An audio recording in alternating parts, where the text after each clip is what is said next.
Uh-oh, guess what day it is? Guess what day it is? Good morning, Northwest. My name is Kaylin Williams, your announcement maker, and I'll be starting off today with a pledge. Put your right hand over your heart and your left hand down by your side and say it with me. I pledge allegiance to the flag of the United States of America and to the republic for which it stands, one nation, under God, indivisible, with liberty and justice for all.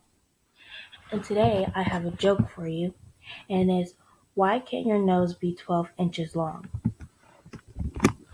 Because then it'll be a foot. Next is Mr. Hinton for your Wednesday words of wisdom. Have a great day, Titans. Bye. Good morning, Titan family. Mr. Henson here with your Wednesday installment of Titan Connect. We're going to jump right into our Wednesday Words of Wisdom for March 24th, 2021. Today is National Cheesesteak Day.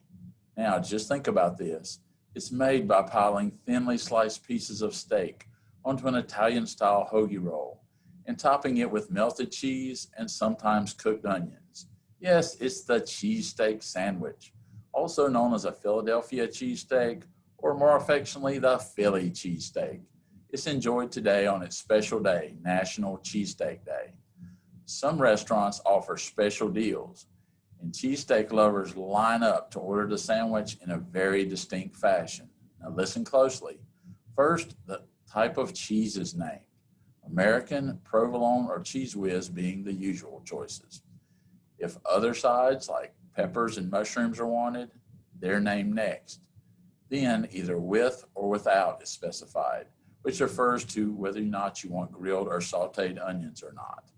Since the cheesesteak sandwich started its journey on a Philadelphia food cart way back in 1933, it's gone through many changes. Not only did it gain cheese along the way, but many variations of it are now made. But it's the classic cheesesteak sandwich on a hoagie roll, with or without onions, that has reigned supreme for all these years. It sparked rivalries between restaurants and inspired its very own holiday, National Cheesesteak Day. So celebrate the day by eating a cheesesteak sandwich. Oh, I'm getting hungry already. Now, for you Yummy. art lovers out there, March is Youth Art Month, or YAM. Youth Art Month is an annual observance each March to emphasize the value of art education for all children and to encourage and support quality school art programs. It started way back in 1961 by the Arts and Crafts Materials Institute, working with the National Art Education Association and the Council for Art Education. Each year there's a theme. This year's theme is Art Connects Us. We want to give a big shout out to Ms. Trozy for all her work to expose our students to art and allow them the opportunity to create it. Now, you notice my background today with all the great chocolate candies. That's giving you a big hint to our next holiday, which is American Chocolate Week. Believe it or not, Americans love chocolate. It's a fact. Just ask influencer.com. This site did a poll of 40,000 Americans to find out which candies came out on top. Well, there were three top answers: chocolate, chocolate, and more chocolate. Like I said, Americans love chocolate. That's why America has an entire week devoted to chocolate. It's celebrated each year the third week of March, which is this week, and it's the perfect excuse to eat all your favorite chocolate treats all week long. What better way to celebrate American Chocolate Week than with chocolate made right here in America, whether it's made by Hershey's, M&M Mars, or Tootsie Roll Industries. Take some time to get your chocolate fix this week. Now, our quote of the week is actually in honor of American Chocolate Week, and it comes to us from Herman Berliner, who worked at Hofstra University. Now, here's our quote. Listen, listen. Chocolate knows no boundaries. It speaks all languages. It comes in all sizes and is woven through many cultures and disciplines. It impacts mood, health, and economics, and is part of our lives from early childhood through the elderly years. So just think about this.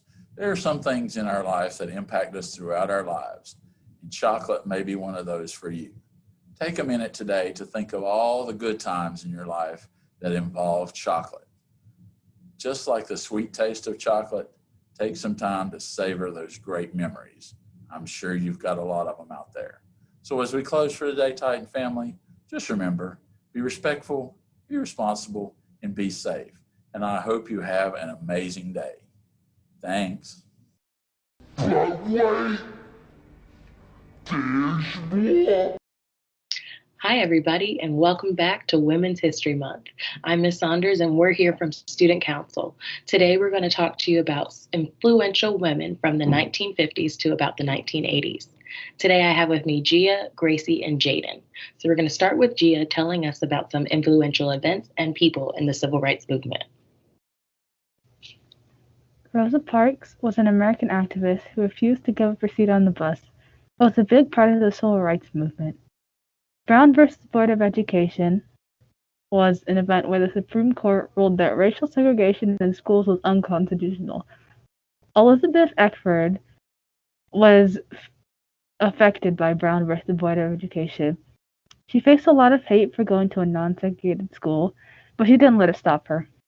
The Civil Rights Act ended segregation and banned discrimination based on race, color, religion, sex, or nation of origin. Wow, thank you.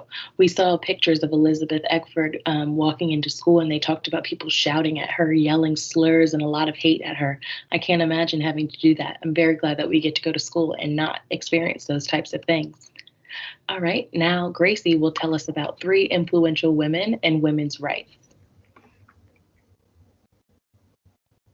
Okay, so Ruth Bader Ginsburg, she was a judge. She fought for women's rights by famously co-founding the Women's Rights Project. She was a ACLU as a lawyer. She also led the Supreme Court to affirm protections against gender discrimination.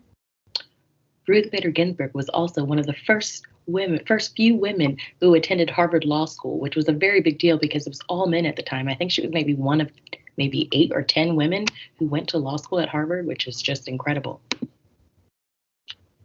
Now, Gracie, tell us about Gloria Steinem. Gloria Steinem, she was a social and political activist and a leader in the women's rights movement. She worked for New York Magazine. She wrote articles about femmes and women's rights. She even led marches to protest gender inequality and injustice. Cool. And last, we have Yuri Kochiana. Yuri, she was a lifelong champion of civil rights causes in the Black and Latino community. She had a rough life because after Pearl Harbor, she was forced to relocate to internment camps along with tens of thousands of other Japanese Americans. Wow, I can't imagine. Thank you. And finally, we will have Jaden share some stories of 3 women in their specific fields of work. Okay, so first we have Billie Jean King. She was a tennis player, and she loved sports like basketball and softball. She was introduced to tennis in 5th grade and fell in love. She was barred from taking a picture after a game because she wore shorts instead of a dress. She won a doubles tournament in 1961. They were the youngest pair to win, and she's won over 60 tournaments in her lifetime. Sally Ride is an astronaut, and she was the first American woman in space. She was one of 5 crew members on the Challenger STS-7, and on June 18, 1983, it took off, making her the first American woman in space. She was the flight engineer for the rocket and launched 2 communication satellites, as well as working on the ship's mechanical arm and conducting experiments. And then Jane Goodall was a scientist who traveled from London to Tanzania to study chimpanzees and their behavior. She found out that chimpanzees make tools, hunt for meat, and have similar social behavior to humans. Her studies help suggest that human behaviors can be inherited by primates, and they also helped other scientists find out that we share 97% of our DNA with chimpanzees and other primates. 97%? That's crazy. All right. And last up, we have me telling you about these last two people. Qian Wu was a Chinese American physicist at Columbia University, and she specifically worked on the Manhattan Project, which focused on radiation detection. She helped identify a poison that was messing up the project, so she kind of saved it. She also helped two male physicists with their law of conservation experiment, but they didn't acknowledge her when they won the Nobel Prize, which is kind of messed up. But she did go on to win several awards for her work on blood and sickle cell anemia. And finally, we have Mary Kenner. She was an influential inventor, and she started making inventions at the age of 6 to help women, but the company didn't want her product when they found out that she was Black. Mary and her sister invented the toilet paper holder in 1982, which we thought was pretty cool. So thank you for joining us for another Women's History Month Day video. We hope you are enjoying learning about these people, and we will see you next week. Bye.